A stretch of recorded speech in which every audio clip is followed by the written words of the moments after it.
Hey guys, it's Red Booty Monk here with my first ever tutorial. This is my third time trying to do it because the program always crashed on me. But today, I'll be being two things. The first thing is helping people with Windows 8. You see, I have Windows 8. It's actually Windows 8.1. Same thing. Windows 8. It's showing people how to fix Xpadder and be able to run it on Windows 8 because I know that's a big problem. But it's pretty simple to do. Takes about a minute, but and actually, I'm gonna go ahead and uninstall my Xpadder real quick, just to prove to you that it works. So here's my Xpadder. I'll delete that. Delete that. If I actually click it. Alright. I think that's all my WinRAR stuff. Alright, hopefully it is, because I don't feel like redoing the fucking thing, but whatever. Alright, so this is the I'll put this link in the description. It's for Xpadder 5.7 for free.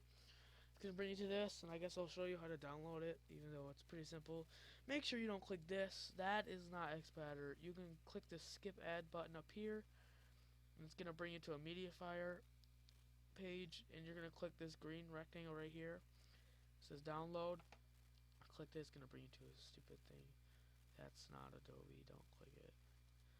Alright, and I already downloaded it. So I'm super cool. Oh, it's already working. Okay, that's embarrassing, but whatever. It's because alright. Well, I'll show you guys anyways how to fix this, even though you see that it's working. What you're gonna do is go to wherever your file is, and you're gonna right click it and click troubleshoot compatibility. It's gonna detect some issues. It shouldn't take that long, about 10 seconds maybe.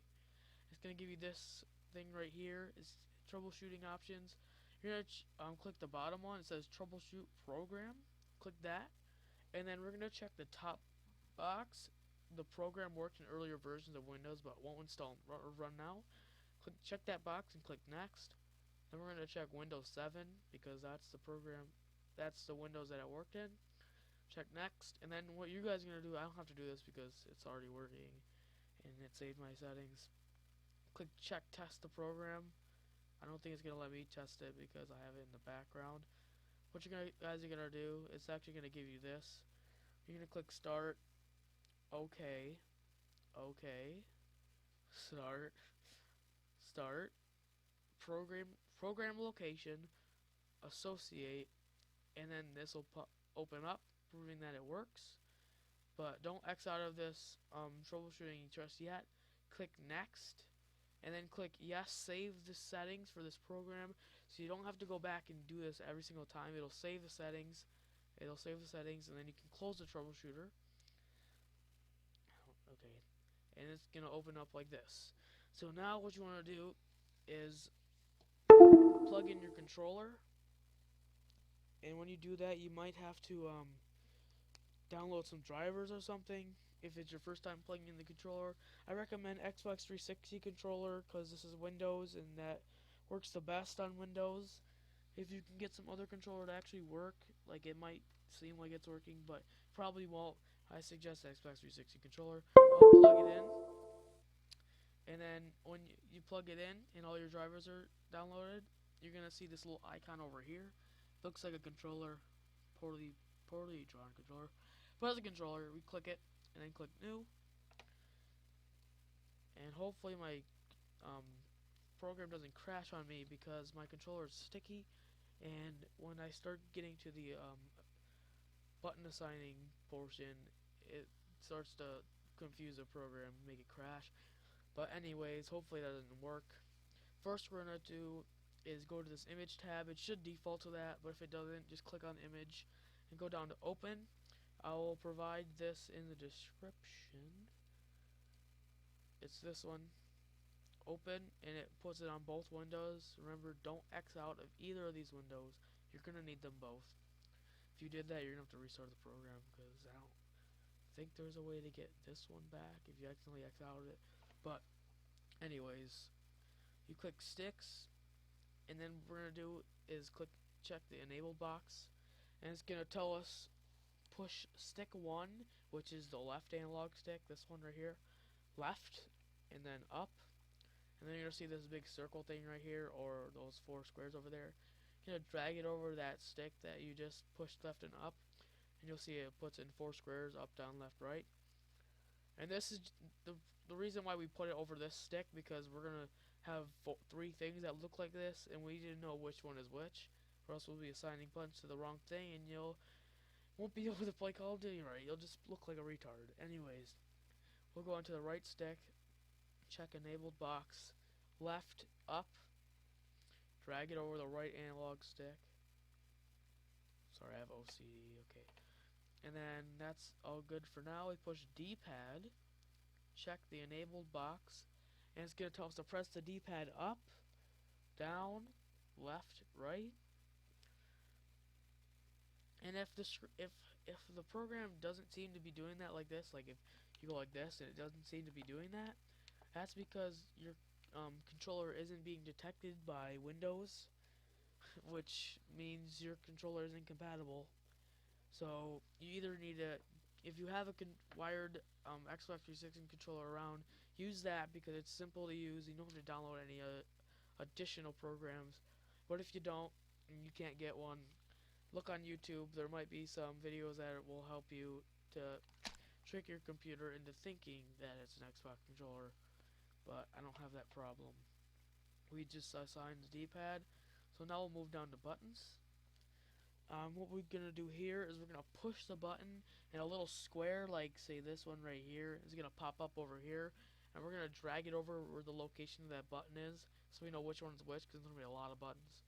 So first I'm going to start off with the buttons that I usually forget about, which is when you push in the analog stick. So I'm going to push in the left one. This square is going to pop up, click and drag it right in the middle, and it'll kind of auto-lock it over there if you saw that. Then I'll do the right analog stick, which is this one. Click, drag, and it should auto-lock. There we go. We'll do the back button, which is to the left of this menu button, and it almost goes right there. Push start, put it right over the start button, and then we'll do these 4 buttons right here, whatever order you want. I'll do A, X, B, and Y. And then there's 2 more buttons, the 2 bumpers up here. Left bumper, just put it up there. Right bumper, put it right there. And that's all the buttons we have. Now we'll move down to triggers, which are these 2 things on the, like if I could turn this picture, they'd be like sticking out a little bit. It's what you use to shoot on Xbox or PS3 or whatever you use usually. Click the enabled box. It says push left trigger, push left, right trigger, I push the right, and now see, as I said, it's like when it highlights green over here, that means I'm pushing it, even though I'm not pushing it right now. But hopefully it doesn't make it crash this time. Alright, we're done with this window. We can push OK and that'll go away, which is fine. And now we come to the portion where we assign the buttons on the keyboard to the controller. And my mom just got home. Hopefully she doesn't come down here and interrupt, or I'll have to pause and continue. But anyways, what we're gonna I first off start off with these analog sticks. So if you did it right, you should have these wrenches right here, and you'll click the wrench for the left analog stick and go to WSAD, and then it'll automatically fill it in for you. And then I'll go down to this one, click the wrench, and do mouse normal, unless you like to play inverted, which I don't do, so I'm gonna click normal. And then I'll assign these buttons in here. This will be shift. If you just push the button on your keyboard, it should, that usually doesn't work, but it should just assign it for you. This one is V. The back button is tab. Start button is escape. D-pad is top one is N, left is 5, right is 6, and the bottom is 7. We'll do these ones over here. A is to jump, so that'll be space, if I'm correct. B will be C. Y is 2. and X will be R. And I'm not exactly sure. I might have to check and add it into the video later, but I'll just put in what I think it is, B and O. It just sounds wrong, but whatever. I'll add an annotation, and then we'll do these triggers. If you see over here, it'll show 3 pictures of a mouse, and then it'll highlight which part of it is being clicked. So on this one it shows left click, this one's right click, and I believe we click the right trigger, which is shooting, so that'll be left click. So click the number 1. Shit, I think I'm clicking that again. Okay, click this and click the number 2 all the way to the right, and that is it. See, as you see, I'm moving the analog stick around since we put it to being the mouse. I'm moving the mouse around right now in perfect circles because I'm perfect. Just kidding. And if you want, you can save this. Save as. I'm just gonna do that. And do desktop and save it where my pictures are because I don't know. Anyways, we'll push OK, and you can X out of this. Hopefully, alright. It should be good. I'll open up Steam if it'll let me, because I think I'm technically left clicking right now, even though I'm not. Open this up. I go to my Call of Duty 4. Push play.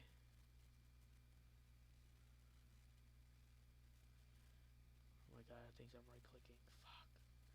This is so annoying. Alright, there we go. It'll open up Call of Duty 4. My Punk Buster is all messed up right now, but I'm just coming into. I'll just start my new server real quick. And I'll just prove to you that it works real quick.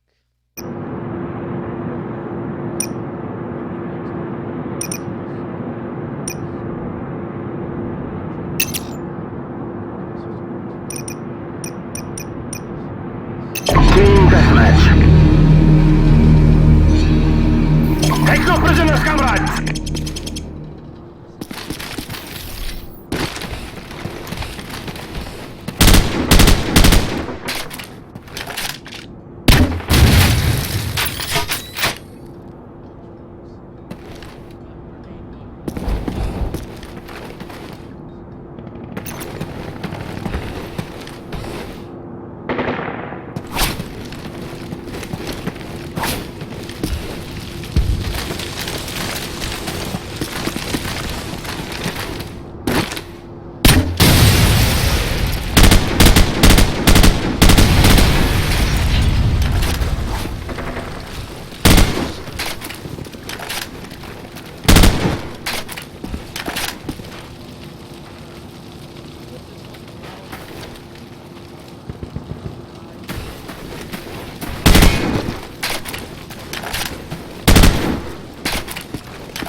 Underneath the tree.